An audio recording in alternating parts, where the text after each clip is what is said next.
আজকে আমি এমন একটি বই আপনাদের সাথে নিয়ে এসেছি, সেটা হচ্ছে গল্প হলো সত্যি এবং এটা লিটারেলি একটা গল্পের বই। হ্যাঁ, ভগবানের গল্পের বই। কিন্তু জড়জাগতিক গল্পের বইয়ের থেকে এটা অনেকটা আলাদা। আমার ব্যক্তিগতভাবে গল্পের বই পড়তে খুবই ভালো লাগে এবং আমি আমার জীবনের প্রচুর গল্পের বই পড়েওছি এবং গল্পের বই পড়ার লোভ আমি সামলাতে পারি না। কিন্তু যখন আমি ভক্তিপথে এসেছি তখন আমার গল্প পড়ার একটু স্পৃহা, গল্পের বই পড়া, জড়জাগতিক সাহিত্য পড়ার স্পৃহা একটু কমে গেছে। তো আমি বইটা দেখলাম এবং একটু কিছু পড়লাম এবং নিয়ে আসলাম এবং এই বইটা খুব ভালো। এই কারণে না, যেখানে সেই গল্পগুলো রয়েছে, হ্যাঁ, এমন অনেক গল্প আছে যেগুলো আমরা জানি। কিন্তু সেই গল্পগুলোকেও যে ভক্তরা নিজেদের অ্যাঙ্গেলে প্রদর্শন করেছে, সেখান থেকে কি শিক্ষা পায়, কি কৃষ্ণভক্তিমূলক শিক্ষা পায়, সেগুলোকে তুলে ধরেছে। এগুলো কিন্তু সত্যিই আমাকে আশ্চর্য করেছে। তো আমি বলব এটা একটা অবশ্য পাঠ্য বই। এটা পড়লে আপনারা অনেক কিছু বুঝতে পারবেন। যেমন একটা উদাহরণ দিলে আপনাদের কাছে এটা পরিষ্কার হবে। আপনারা সেই গল্পটা তো জানেন, যেখানে একটা ইঁদুর ছিল। সেই ইঁদুরটাকে ভয়ে, ভয়ে থাকতো এবং তারপর একটা মুনির কাছে যায়। মুনি তাকে কি করে? সিংহ করে দেয়। তারপরে সে সিংহ হয়ে ভাবে যে মুনি তো আমার সত্যিটা জানে। তাই মুনিকেই খেয়ে ফেলি। তখন সেই মুনি তাকে অভিশাপ দেয়, "যাও তুমি পুনরায় মুশরিক হও, পুনর্মুশরিক হও।" এই গল্পটা আপনারা সবাই জানে।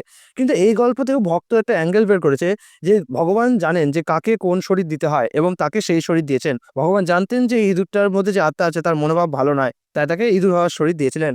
তেমনই আমরা যখনই ভক্ত হয়েও ভগবানের যে ক ব্যবস্থাপনা, সেই ব্যবস্থাপনার বিরুদ্ধাচরণ করি, তখন সেটা আমাদেরই ব্যাকফায়ার করে আসে।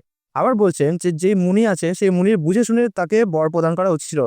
এভাবেও আমরা দেখতে পারি জড়জগতে অনেক ঋষি মুনি আছেন, যারা অনেক দেবতা আছেন, যারা যেকোনো মানুষকে না বুঝে শুনে যা খুশি বর দিয়ে দেন। তারা এটাও বিচার করে না। যেমন মহাদেব, যেমন ব্রহ্মাজি অনেক এমন রাক্ষস এবং অসুরকে বর দিয়েছেন, যা তাদেরই ব্যাকফায়ার করেছে। যেমন বানাসুর, তেমন হচ্ছে নরকাসুর, ভৌমাসুর, ঠিক আছে? রাবণ।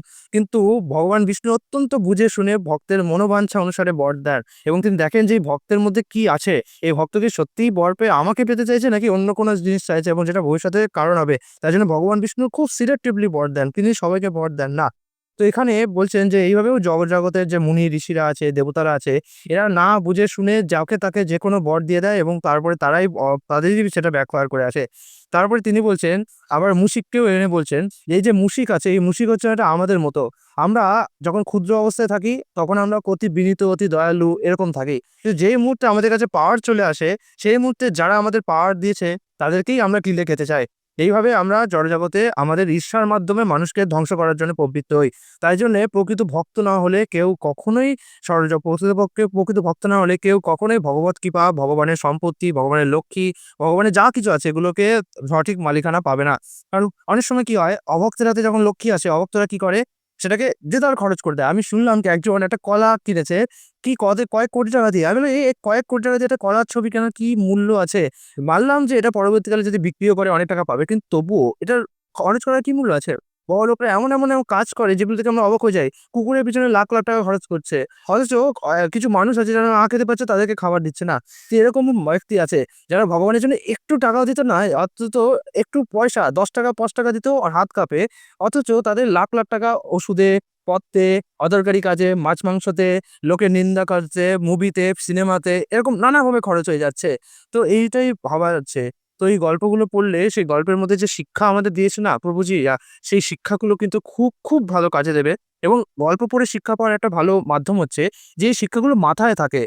এমনি যদি এমনিতেও আমরা সবাই জানি যে কারোর ক্ষতি করো না, সবার ভালো চাও, আ অহিংসা করো না, তারপরে ঈর্ষা করো না, এগুলো সবাই আমরা জানি।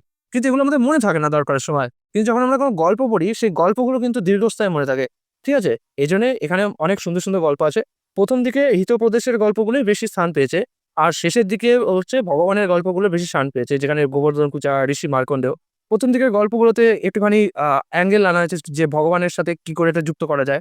আর লাস্টের দিকের গল্পগুলোতে অতটা আনা হয়নি। কারণ লাস্টের দিকের গল্পগুলোতে জড়পারও নেই। কারণ এগুলোতে যেহেতু ঋষিমুনিরাই বলেছেন, সেহেতু এই গল্পগুলোর মধ্যেই সেই রকম রস রয়েছে। তো এই বইটা খুব ভালো, বেশি দামিও না। আমি কিনে আনলাম। আর এখানে একটা খুব সুন্দর ছবি দেখা যাচ্ছে। ভগবান শ্রীকৃষ্ণ বটপাতার মধ্যে রয়েছে। আর এখানে ঋষি মার্কণ্ডেয়। ঋষি মার্কণ্ডেয় প্রলয়ের সময় জলে ডুবে যাচ্ছিলেন। তখন তিনি দেখলেন যে বটপাতার মধ্যে ভগবান একটা ছোট্ট শিশু একটা বটপাতার উপর শুয়ে আছে এবং নিজের পা চুষছে। তিনি তো দেখে খুবই আনন্দ পেলেন। এত সুন্দর শিশু! তারপরে যখন প্রলয় শেষ হলো, তারপরে তিনি পাণ্ডবদের যখন আসতে দেখলেন, তখন বললেন যে, "পাণ্ডব, তোমাদের সাথে যেই ব্যক্তি আছে আমি এনাকেই দেখেছিলাম।" তো এই ছবিটা আমি দেখেছি অনেকবার। কিন্তু এই যে কাহিনী এটা আমি ১ম জানলাম।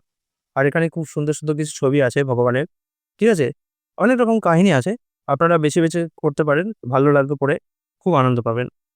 কেমন লাগলো বইটি অবশ্যই জানালে খুব খুশি হব। হরে কৃষ্ণ।